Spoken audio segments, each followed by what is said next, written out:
मेरे प्यारे किसान भाइयों बहनों और कांग्रेस के बब्बर शेर कार्यकर्ताओं,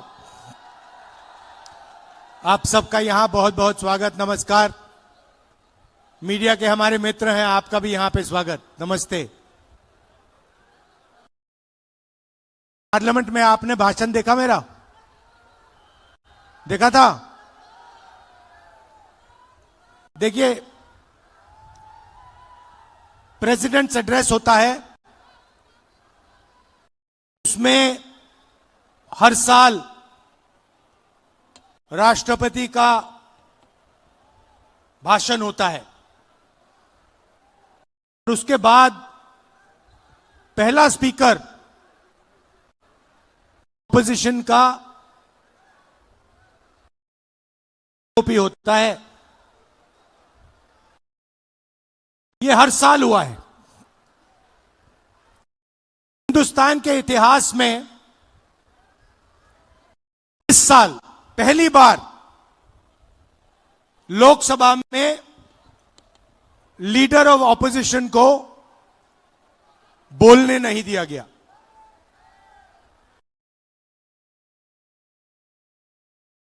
मैंने स्पीच शुरू की, मुझे रोका गया, फिर शुरू की, फिर रोका गया। मैंने नारावाने जी की बात उठाई, देखा आपने? नारावाने जी ने किताब लिखी है, उसमें किताब में उन्होंने साफ लिखा, जब चाइना के टैंक हिंदुस्तान की बाउंड्री के अंदर आ रहे थे, उन्होंने राजनाथ सिंह जी को फोन किया और उनसे पूछा मेरा ऑर्डर क्या है। राजनाथ सिंह जी ने जवाब नहीं दिया। उसके बाद जी डोवल को फोन गया कि चाइना के टैंक हिंदुस्तान के अंदर आ रहे हैं, मुझे क्या करना चाहिए, ऑर्डर बताइए। कोई जवाब नहीं दिया। उसके बाद जयशंकर जी को फोन किया, हिंदुस्तान के आर्मी चीफ ने उनसे कहा कि देखिए, चाइना की आर्मी, चाइना के टैंक अंदर आ रहे हैं, मुझे क्या करना है। कोई जवाब नहीं। उसके बाद 2 घंटे बाद फिर से नारावाने जी ने डिफेंस मिनिस्टर को कॉल किया। कहते हैं आप मुझे ऑर्डर दीजिए, 2 घंटे हो गए हैं, आप प्रधानमंत्री से पूछिए मेरा ऑर्डर क्या है।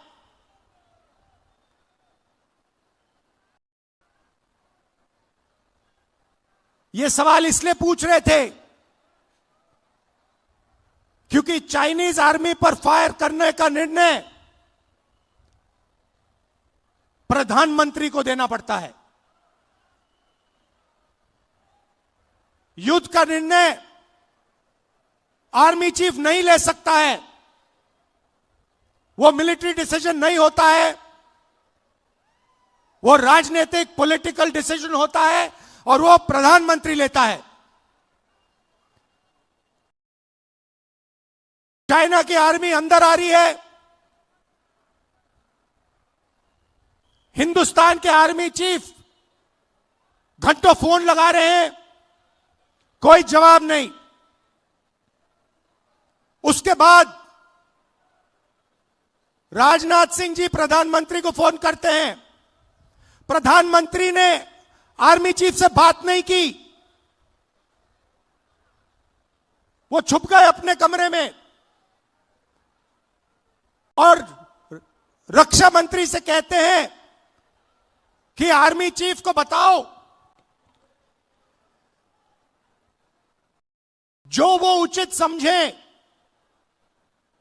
वो करें। आर्मी चीफ अपनी किताब में लिखता है कि उस दिन मुझे हिंदुस्तान की सरकार ने, प्रधानमंत्री ने अकेला छोड़ दिया।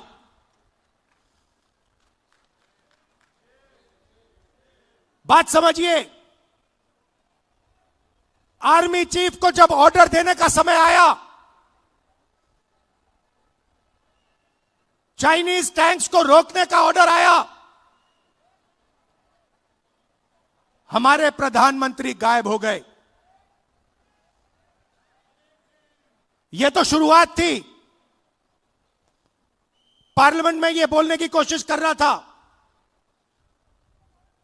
बोलने नहीं दिया। जैसे मैं बोला, अमित शाह, नरेंद्र मोदी जी ने अमित शाह जी की ओर देखा, अमित शाह की ओर देखा और अमित शाह जी खड़े हो गए, बीजेपी के नेता खड़े हो गए, मुझे बोलने नहीं दिया। बात 4-5 घंटे चली। पहले मैंने किताब दिखाई, कहते हैं यह किताब नहीं, पहले मैंने मैगजीन का आर्टिकल दिखाया, कहते हैं नहीं आप मैगजीन का आर्टिकल कोट नहीं कर सकते। फिर मैंने कहा ठीक है, अगले दिन मैं किताब ले आया, किताब को कोट नहीं कर सकते। फिर मैंने कहा ठीक है मैं बोल देता हूं, नहीं बोल नहीं सकते। मगर मजे की बात यह नहीं है, मजे की बात दूसरी है। क्योंकि इसी चीज के अंदर, इसी भाषण के अंदर कुछ और छुपा हुआ है, जो आज मैं आपको बताना चाहता हूं।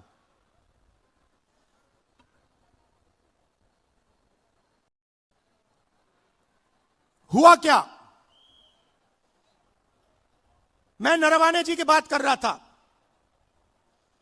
4-5 घंटे मुझे रोका, मगर बैकग्राउंड में एक और चीज चल रही थी। और किसान भाई आप अच्छी तरह सुनो, 4 महीने के लिए हिंदुस्तान और अमेरिका का जो समझौता है वो रुका हुआ था।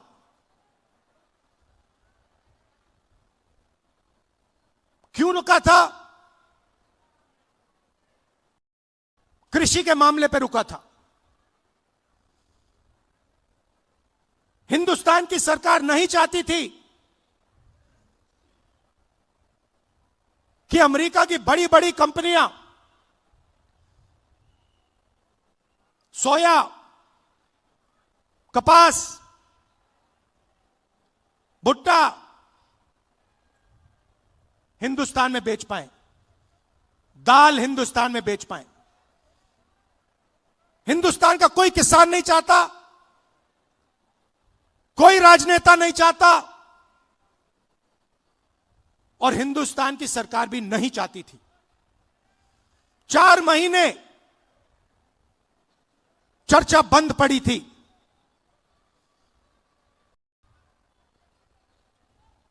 मैंने भाषण किया, भाषण में मैं सिर्फ नरवाने जी की बात नहीं करने जा रहा था,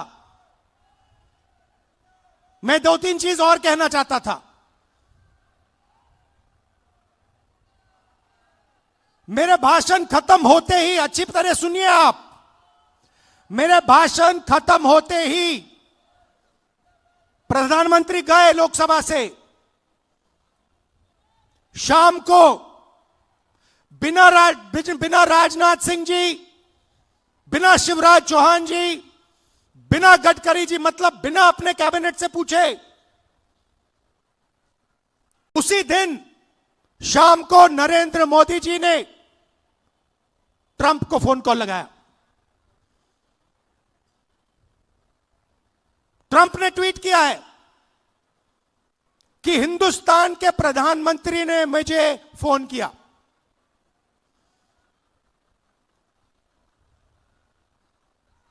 हिंदुस्तान के प्रधानमंत्री ने मुझे फोन किया और कह दिया कि यूएस इंडिया डील को मैं साइन करने को तैयार हूं। मैं आपसे पूछना चाहता हूं, यह 4 महीने डील रुकी हुई थी,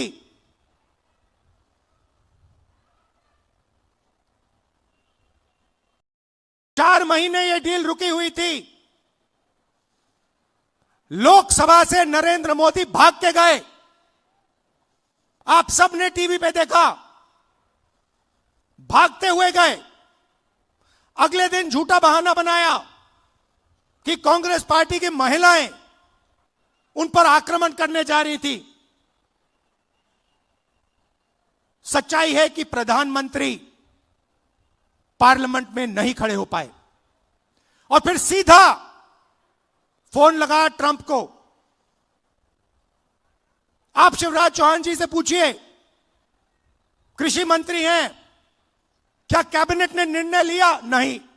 राजनाथ सिंह जी से पूछिए, गडकरी जी से पूछिए, कैबिनेट से कुछ नहीं पूछा गया।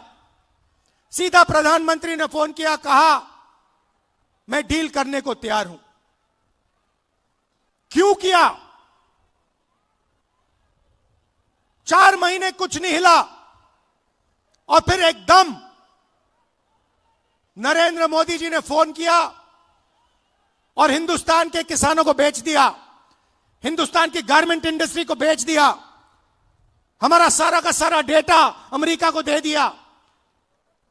क्यों? 2 कारण है भाई और बहनों। पहला कारण, अमेरिका में लाखों फाइल, एप्स्टीन की फाइल बंद पड़ी हुई हैं। लाखों फाइल,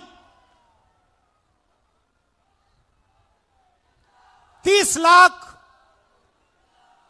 लाख फाइल, उसमें ईमेल है, मैसेजेस हैं, वीडियो है, सब कुछ है। वो रिलीज नहीं हुई है, वो बंद पड़ी है। रिलीज क्या किया है मैं बताता हूं। धमकाने के लिए रिलीज किया है हरदीप पुरी का नाम।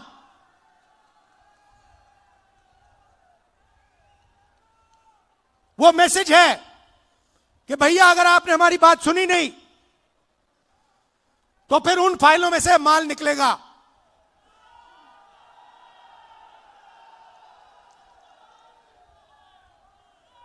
भाई और बहनों,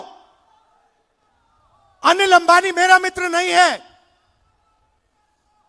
नरेंद्र मोदी जी, आप बताइए देश को, अनिल अंबानी के साथ आपका क्या रिश्ता है? अनिल अंबानी एप्स्टीन फाइल में है, हरदीप पुरी एप्स्टीन फाइल में है, और एप्स्टीन फाइल में और भी नाम है जो अभी छुपे हुए हैं। पहला कारण ये। और दूसरा कारण, और भी खतरनाक कारण, मैं भी आ रहा था, गाड़ी में आ रहा था, मैंने देखा अदानी आईसीसी, जहां भी आप देखो अदानी का नाम है। देखा आपने? एयरपोर्ट, सीमेंट, जहां भी देखो। भाई और बहनों, ये जो अदानी है, ये कोई मामूली कंपनी नहीं है। ये बीजेपी का, नरेंद्र मोदी का पूरा फाइनेंशियल स्ट्रक्चर है। ये इनका पूरा फाइनेंशियल स्ट्रक्चर है। और दूसरी धमकी क्या है? दूसरी धमकी है कि अमेरिका में अदानी जी पर क्रिमिनल केस है। शायद आपको मालूम नहीं है, मगर अदानी जी अमेरिका नहीं जा सकते, यूरोप नहीं जा सकते। डरे हुए हैं कि अगर मैं हिंदुस्तान से बाहर गया, अमेरिका गया, मेरे ऊपर क्रिमिनल केस है, मुझे अंदर कर देंगे, पकड़ लेंगे। भाई और बहनों, अमेरिका का केस जो है, उसका लक्ष्य अदानी नहीं है। उस केस का लक्ष्य नरेंद्र मोदी है। वो तीर अदानी की ओर नहीं मारा जा रहा है, वो तीर नरेंद्र मोदी जी की ओर मारा जा रहा है।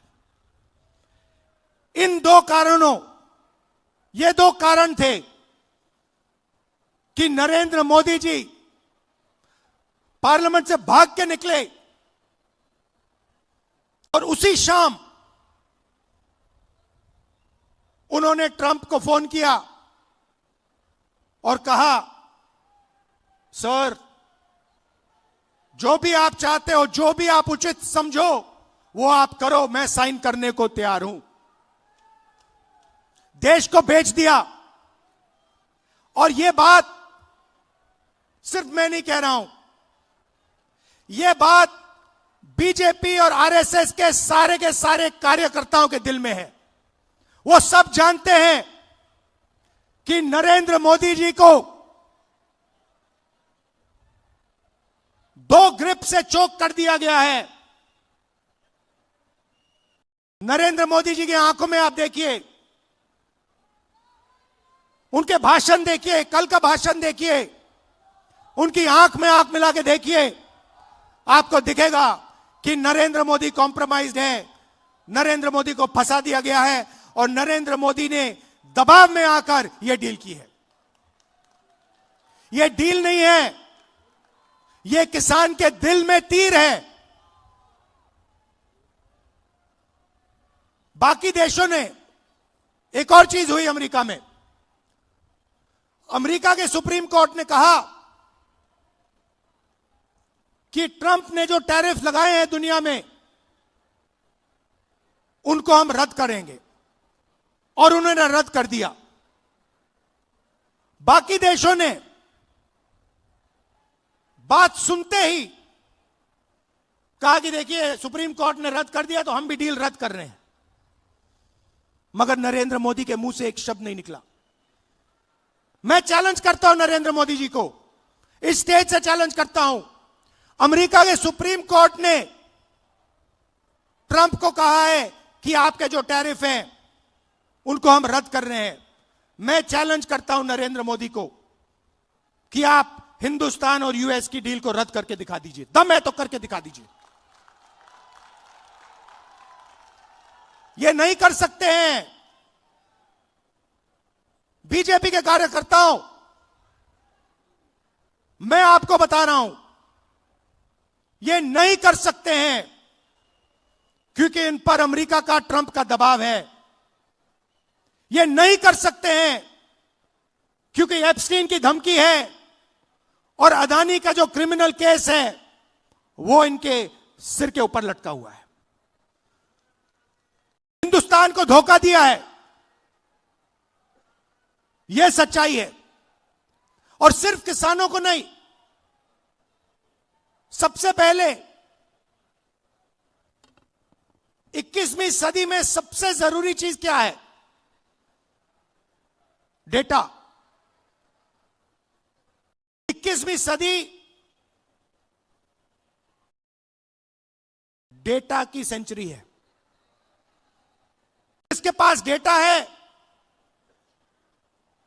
वो जीतेगा, जिसके पास डेटा नहीं है वो खत्म हो जाएगा। सीधी सी बात है। दुनिया में सबसे ज्यादा डेटा किसके हाथ में है? किसके पास है? हिंदुस्तान। सबसे बड़ी आबादी है, सबसे ज्यादा डेटा यहां बनता है। दूसरे नंबर पे चाइना है। हिंदुस्तान के डेटा के बिना चाइना का मुकाबला अमेरिका नहीं कर सकता है। बात समझिए, आपके डेटा के बिना अमेरिका चाइना का मुकाबला नहीं कर सकता है। और इस डील में छोटी सी स्क्रिप्ट में पीछे नरेंद्र मोदी ने हिंदुस्तान का सारा डेटा अमेरिका के हवाले कर दिया है। किसानों को खत्म किया, हमारा डेटा दिया, टेक्सटाइल इंडस्ट्री उसको खत्म कर दिया। और उसी के एकदम बाद अमेरिका कहता है देखिए हम तो बांग्लादेश को मदद करेंगे, बांग्लादेश को तो हम टेक्सटाइल में 0% टैरिफ लगाएंगे। हमारा यहां पे मिनिस्टर कहता है कि अगर हिंदुस्तान अमेरिका से कपास खरीदेगा तो हमारे ऊपर भी टैक्स 0। हम अमेरिका से कपास नहीं खरीदते हैं, कपास हमारे यहां उगाया जाता है। तो हमारी पूरी टेक्सटाइल की इंडस्ट्री खत्म हो जाएगी। वहां नहीं रुके। ट्रंप कहता है कि हर साल हिंदुस्तान को 9 लाख करोड़ रुपए 9 लाख करोड़ रुपए का माल अमेरिका से खरीदना पड़ेगा 5 साल के लिए। बात समझिए, अमेरिका कहता है, गारंटी लिया है कि हिंदुस्तान 9 लाख करोड़ रुपए का माल अमेरिका से खरीदेगा। हमारी इंडस्ट्री का क्या होगा? हमारी फैक्ट्रियों का क्या होगा? तो सारा का सारा नरेंद्र मोदी ने दबाव में आकर दे दिया। मैं आपसे पूछता हूं, लिया क्या? एग्रीकल्चर दे दिया, डेटा दे दिया, टेक्सटाइल दे दी, इंपोर्ट्स दे दिया, लिया क्या? मुझे एक चीज बता दो जो हिंदुस्तान ने लिया है। एक चीज बता दो। कुछ नहीं लिया। पहले से ज्यादा टैक्स हम देंगे। हमारा पहले कम टैक्स था, हमारा टैक्स बढ़ गया। हमें कोई इंपोर्ट की गारंटी नहीं दी। सारा का सारा नरेंद्र मोदी जी ने अमेरिका को दे दिया, बेच दिया। मैं जानता हूं, मैं आपको लिख के दे सकता हूं, अगर नरेंद्र मोदी पे दबाव नहीं होता, अगर धमकी नहीं होती, नरेंद्र मोदी ये नहीं करते। ये जो किया है, हिंदुस्तान को जो बेचा है, ये अपनी छवि को बचाने के लिए, अपने राजनीतिक भविष्य को बचाने के लिए, धमकी से बचने के लिए किया है। और मैं आपको बता रहा हूं, बच नहीं सकते। नरेंद्र मोदी बच नहीं सकते हैं। उनको कोई शक्ति नहीं बचा सकती है अब। और आखिरी बात मैं कहना चाहता हूं, हमारे जो यूथ कांग्रेस के बब्बर शेर हैं, हमारे यूथ कांग्रेस के लोग, हमारे कार्यकर्ता बब्बर शेर, आप किसी से नहीं डरोगे। आप किसी से नहीं डरोगे। आप में कांग्रेस पार्टी का खून है, देशभक्ति का खून है। आप हरी क्रांति लाए, आपने देश को अनाज दिया, भोजन दिया। वही काम नरेंद्र मोदी ने खत्म किया है। आपने इंडस्ट्री बनाई, वही काम नरेंद्र मोदी ने खत्म किया। आप 21वीं सदी में आईटी रेवोल्यूशन लाए, डेटा देकर, वही काम नरेंद्र मोदी ने खत्म किया। आपको डरने की जरूरत नहीं है। आप सबको दिल से धन्यवाद करता हूं। देश के युवाओं से कहना चाहता हूं, आप देखिए, नरेंद्र मोदी जब भाषण देते हैं, उनकी आंख को देखिए, उनकी आंखों में देखिए, और आपको पता लग जाएगा नरेंद्र मोदी जी की सच्चाई। नरेंद्र मोदी जी अमेरिका के दबाव में आए हैं और इसलिए इन्होंने यूएस इंडिया डील की है। धन्यवाद। जय हिंद, नमस्कार। मुझे ज्यादा बात करने की आवश्यकता नहीं है। मैं ये चाहता हूं साथियों कि संसद का बजट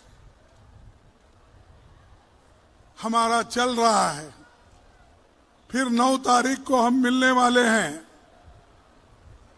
और उस वक्त भी हम लोकसभा में, राज्यसभा में अपनी बात को रखेंगे। और जो बात रखना है और जो बात कहनी थी, वो सभी बातें संक्षिप्त में आपको राहुल जी ने कहा। इसीलिए मैं यहां पर जो आया हूं, आपको ये बताने के लिए कि किसान भाइयों का व्यापारी बंधुओं का, स्मॉल स्केल इंडस्ट्री वालों का, मजदूर भाइयों का आवाज बुलंद करने के लिए मैं यहां पर आया हूं। यहां से उठने वाली आवाज पूरे देश में घूमेगी। और ये क्या है, जैसा कि लाल बहादुर शास्त्री जी ने कहा था, जय जवान जय जवान। मैं और भी एक बोलूंगा, आपको बोलना पड़ेगा, नरेंद्र मोदी। अरे सरेंद्र मोदी बोलो भाई, नरेंद्र मोदी, नरेंद्र मोदी। चलो अब आगे चलेंगे। भाइयों, अभी जो राहुल जी ने बताया ये ट्रेड डील के बारे में, अमेरिका और भारत के बीच में जो हुआ, ये सब कठिन दौर से हम गुजर रहे हैं। और भारत दुनिया का सबसे बड़ा लोकतंत्र है, लेकिन लोकतंत्र और संविधान दोनों खतरे में हैं। और हमारा मान मर्यादा ये पूरा मट्टी में डालने वाले मोदी साहब आज देश को बेच रहे हैं, देश को गुलामी के तरफ ले जा रहे हैं, किसानों को मजदूर बना रहे हैं, किसानों को एक गुलामी में ढकेलने की कोशिश कर रहे हैं। इसीलिए मोदी जी एक जमाने से, और पहले भी शुरू में, पहले तो 8-10 साल पहले ये कहते थे, अमेरिका राष्ट्रपति ट्रंप को अपना दोस्त मानते थे। अरे हम तो चाय पे बात करते हैं, रोज उठते ही एक दूसरे को नमस्ते करते हैं। ये ढोल पीटने वाला कौन? मोदी जी। आपको मालूम है, और बीजेपी के लोगों को जानना चाहिए, अरे जो मोदी जी रोज उठ के चाय पे बात करते थे, तो क्या बात करते थे? क्या हमारे भारत को बेचने का काम करते थे? क्या हमारे किसानों को बेचने का काम करते थे? क्या हमको गुलामी डालने का बात करते थे? इतना डरपोक प्राइम मिनिस्टर मैं अपने जिंदगी में कभी नहीं देखा। मैं कम से कम 60 साल से सियासत में हूं और 54 साल से मैं एमएलए एमपी बन के काम कर रहा हूं, लेकिन ऐसा प्राइम मिनिस्टर मैं कभी नहीं देखा जो अपने आप को पार्लियामेंट में आकर हमसे मिलकर, जैसा कि राहुल जी ने कहा, आंख में आंख भी नहीं मिलाता, अपनी बात को भी नहीं रखता, एक प्रेस कॉन्फ्रेंस नहीं करता, और सब कुछ जो बोलता है इतवार के दिन, संडे के दिन मन की बात, और मंडे के दिन पार्लियामेंट में आने के लिए वो कभी तैयार नहीं है। अरे भाई, तुम्हारी मन की बात वहां आके बोलो ना, वो नहीं। तो इतना डरा हुआ डरपोक एक हमारे प्राइम मिनिस्टर है। उन्होंने क्या करते हैं? कांग्रेस को डराने की काम करते हैं, कांग्रेस को गालियां देने का काम करते हैं, कांग्रेस के युवा कांग्रेस को हरासमेंट करने का काम करते हैं। लेकिन दोस्तों, याद रखिए, कांग्रेस कभी भी डरने वाली नहीं। हमारी पार्टी ने, हमारे कार्यकर्ताओं ने ब्रिटिशरों को भगाया, आजादी ली। अरे तुम तो डरपोक लोग सरेंडर हो गए थे, तुम आरएसएस वाले सरेंडर हुए थे, सभी ने माफीनामा लिख के दिया, और उसके बारे में बात करते देशभक्ति का। देशभक्त देशभक्त तो असल कांग्रेस में है, यूथ कांग्रेस में है, किसानों में है, यहां पर भक्ति है। लेकिन ये लोग, मोदी जी हमेशा अपने पीठ खुद ही थपथपा लेते हैं, मैं बहुत बड़ा देशभक्त हूं। आप देशभक्त अगर होते तो हमारे देश को, या आप मोदी के, ट्रंप के सामने झुक के बात नहीं करते, आप उनके सामने नाक नहीं रगड़ते थे। ऐसे प्राइम मिनिस्टर हमको मिले हैं, लेकिन बात बार बार करके सबको डराने की कोशिश। जितने भी हमारे लोग आज जो काम कर रहे हैं, मैं खास करके हमारे यूथ कांग्रेस के नेताओं को, युवकों को बधाई देता हूं। उन्होंने डटकर मोदी के सामने जाकर, उनके फंक्शन में जाकर ये बता दिया, अरे भाई इस देश के युवा नौकरी नहीं है, वो रास्ते पे है, खाना नहीं है, भूखे पेट है। किसानों के आज जो कपास है, सोयाबीन है, तेल है, पल्सेस है, ये इसका ऊपर मार गिर रहा है। आप समझौता मत करो, इसके लिए गए थे। और इन्होंने कहा देश का अपमान। अरे भाई, मैं पूछता हूं, देश के अपमान करने वाले आप हो, क्योंकि आप जब हमारे स्वाभिमान को ट्रंप के पास गिरवी रखे, उसी दिन हमारी मर्यादा चली गई। और आज हमारे युवा कांग्रेस को बोलते हैं देश का मर्यादा खत्म। अरे भाई, जब एक कॉमनवेल्थ गेम हुआ था, यही बीजेपी के लोग जब बाहर के युवा खेल के लिए मैदान में आए थे, तो इन्होंने उस वक्त सत्याग्रह करा, इन्होंने काला झंडा बताया, इन्होंने गाड़ियां रोकी और देश का अपमान किया। और ऐसे लोग हमको कहते हैं कि आपने देश का अपमान। अरे देश बचाने वाले हम हैं, जान देने वाले हम हैं, और हम कभी जान लेने वाले नहीं हैं। हमारे पास कोई गोडसे नहीं है, हमारे पास गांधी है। हमारे पास कोई गोडसे नहीं है, हमारे पास गांधी है। और आज युवाओं की लड़ाई लड़ने के लिए राहुल गांधी है। और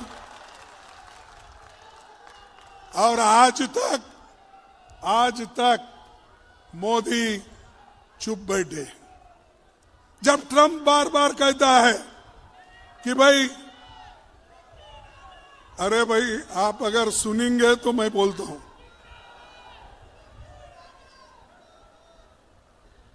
शांत हो गए। सिंदूर ऑपरेशन, उन्होंने ये कहा कि ट्रंप ने खुद कहा सिंदूर ऑपरेशन मैंने ठहराया, मैंने रोका। पाकिस्तान और हिंदुस्तान को कह के मैंने रोका। ये बात किसने कही? ट्रंप ने कहा। और मोदी थरथराते हुए, गिड़गिड़ाते हुए उनके पैरों के ऊपर गिरकर कहा, मैं ठहरा करता हूं।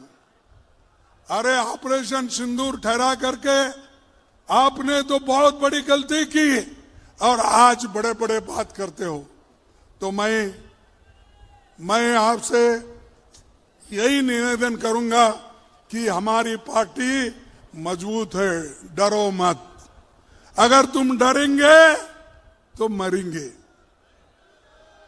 आपको देश को जिंदा रखना है, आजादी को जिंदा रखना है, कॉन्स्टिट्यूशन को जिंदा रखना है, और हमारे डेमोक्रेसी को जिंदा रखना है। हमको लड़ना सीखना है। वो लड़ाई आप लड़ रहे हैं, हम आपके साथ हैं। भाइयों, आज मैं और एक बात आपके सामने कहने आया हूं। अमेरिका के पास बहुत बड़ी जमीन है, सिर्फ 2 या 3% लोग, किसान लोग खेती पे निर्भर है। हमारे पास, हमारे देश में 65% लोग खेती पे डिपेंड है और 2-3% लोग मात्र अमेरिका में ये किसान का काम करते हैं। उनके पास मशीनरी है और हजारों एकड़ जमीनें हैं एक एक के पास, लेकिन हमारे पास 2 एकड़, 4 एकड़, 10 एकड़, 8 एकड़ स्मॉल मार्जिनल फार्मर है। और इतना छोटी सी किसान, हमारा छोटा सा किसान जो भी उत्पन्न करता है, जो भी पैदावार करता है, उसको मोदी आज खत्म कर रहा है। और जो कीमत उनको मिलना चाहिए वो कीमत भी घटा रहा है, क्योंकि अमेरिका में भी जो भी सस्ता माल रहेगा और जिसकी क्वालिटी अच्छी नहीं रहेगी वो पूरा भारत में डंप कर देंगे और सस्ते में यहां वो बेचेंगे। हमारे किसान क्या करेंगे, कहां जाएंगे? हमारे किसान को खत्म करने के लिए ही ट्रंप ने यह मंसूबा किया है, लेकिन मोदी उनके साथ है, किसानों के साथ नहीं है। यहां के एक नेता, पहले पूर्व चीफ मिनिस्टर थे, वो हमेशा मैं किसान हूं, मैं वो हूं, मैं ऐसी योजना लाए, वैसी योजना लाए।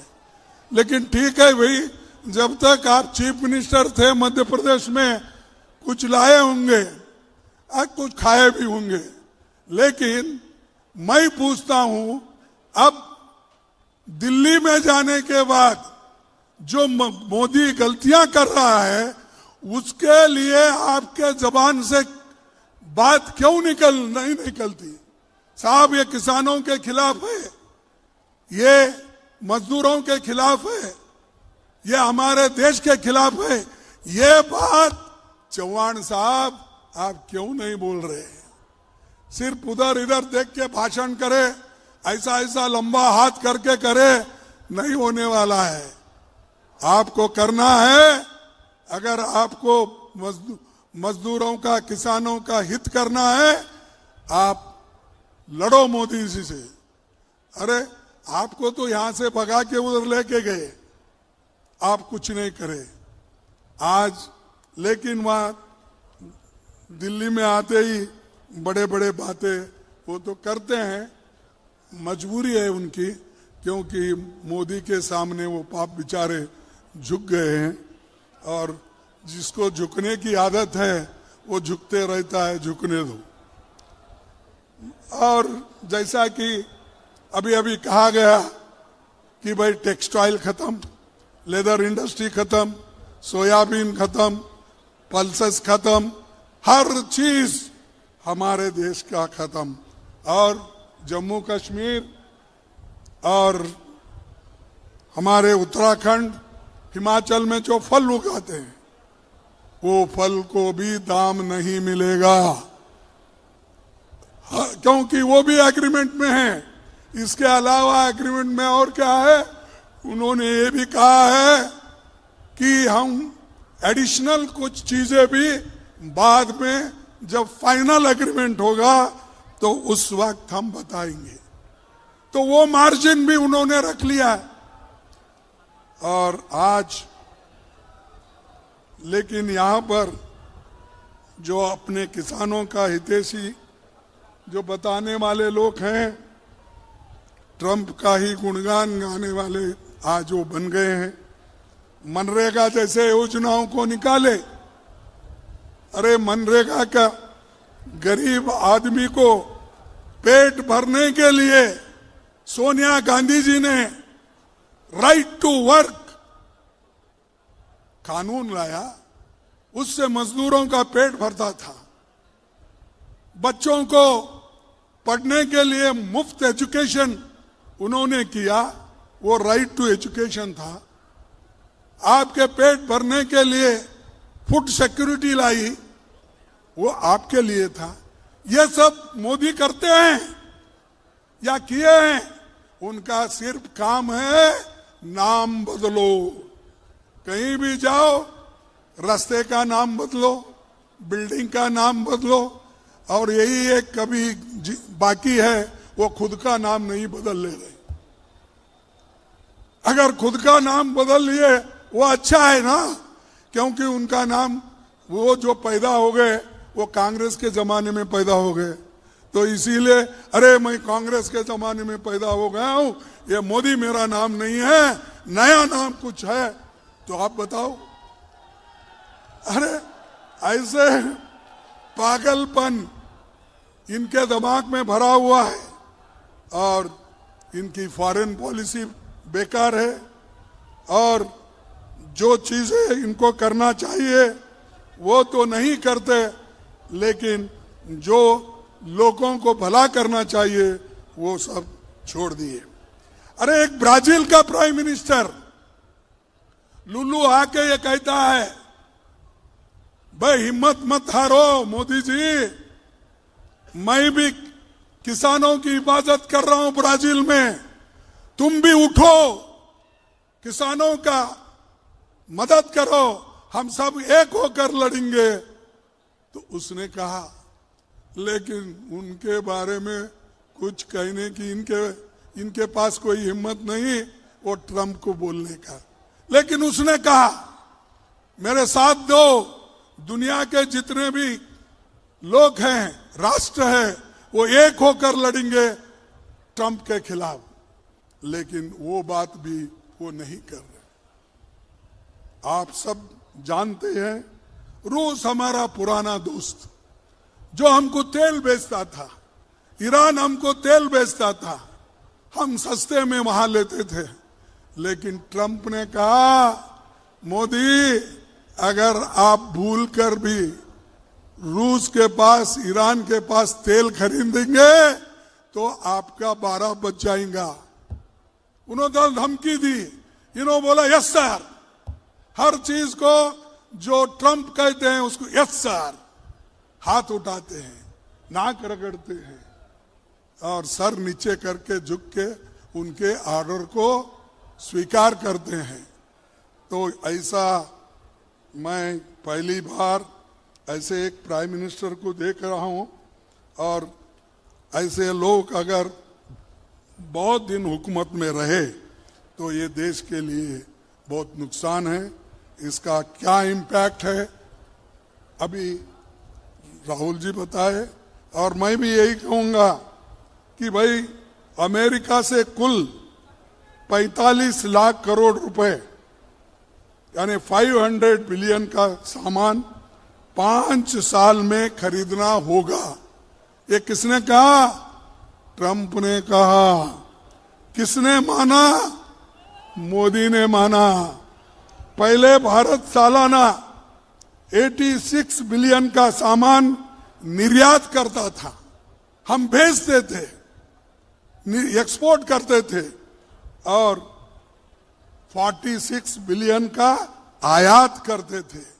तो इसका मतलब 40 बिलियन का हमको फायदा होता था, हम कमाते थे। अमेरिका से जो आता था माल, उस पर हम कमाते थे। लेकिन आज इन्होंने पूरा किसानों को सरेंडर करा, जैसा कि हर चीज का नाम लेकर हमारे नेता ने जो बोला, वो वही बात फिर मैं बार बार दोहराना नहीं चाहता हूं। हमारे भाई लोग की को ये भी मालूम होना कि समझौता होता है बराबरी के लोगों में। जो कुछ भी फायदा नुकसान सोचकर एग्रीमेंट करते हैं, ऐसा नहीं होता कि एक बहुत झुका है और एक ऊपर है। और यही एग्रीमेंट हुआ, मोदी को झुकाया और वो खड़े होकर कहा कि मेरे टर्म क्या है, मेरे कंडीशंस क्या है, उसी के तहत आपको व्यापार करना होगा। नहीं तो आपको टैरिफ लगा देंगे। अरे सुप्रीम कोर्ट के ऑर्डर को नहीं माना, इसने ट्रंप ने अमेरिका के सुप्रीम कोर्ट को भी नहीं माना कि वो कहे कि आड़ा टेढ़ा ऐसा आप टैरिफ डालना ठीक नहीं है, हम नहीं मानते, निकाल दो। तब फिर इसने पहले 10% का प्रपोजल दिया, आज फिर 15% का प्रपोजल दिया, और वो कहा सब जगह ये लागू कर दूंगा। तो ऐसा मोहम्मद तुगलक के जैसा ट्रंप बिहेव कर रहा है, और ये हिटलर के जैसे हमारे प्रधानमंत्री बिहेव कर रहे हैं, तो इसके लिए देश का नुकसान बहुत बड़ा होगा। भाइयों, देश हित को गिरवी रखकर कोई व्यापार समझौता हमें मंजूर नहीं है।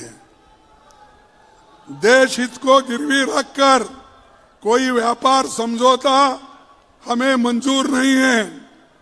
किसान की रोटी पर हमला मंजूर नहीं है।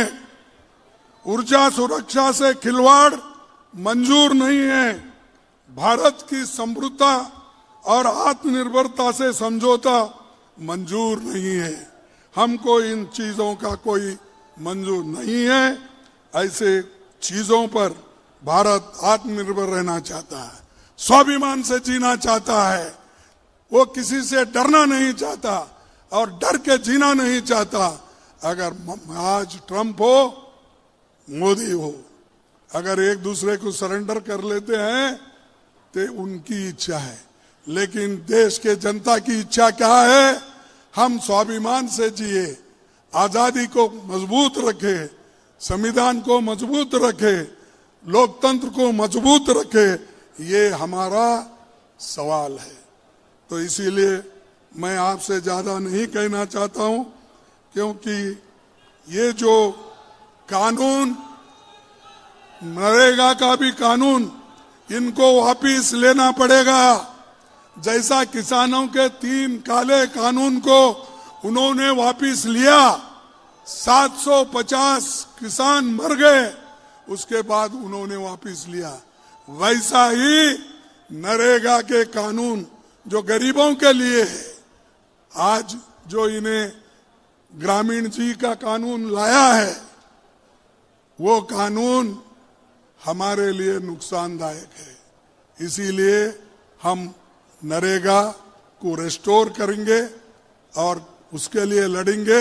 आप भी हमारे साथ देंगे, यही मैं आप तमाम से कह दूंगा और कह के मेरे भाषण को समाप्त कर दूंगा, क्योंकि ये एक देश की बात है। इसीलिए आप सबको धन्यवाद। जय हिंद। अरे जोर से बोलो, अब तो पुकार रहे थे जोर से। जय हिंद, जय हिंद। सबको धन्यवाद, नमस्कार।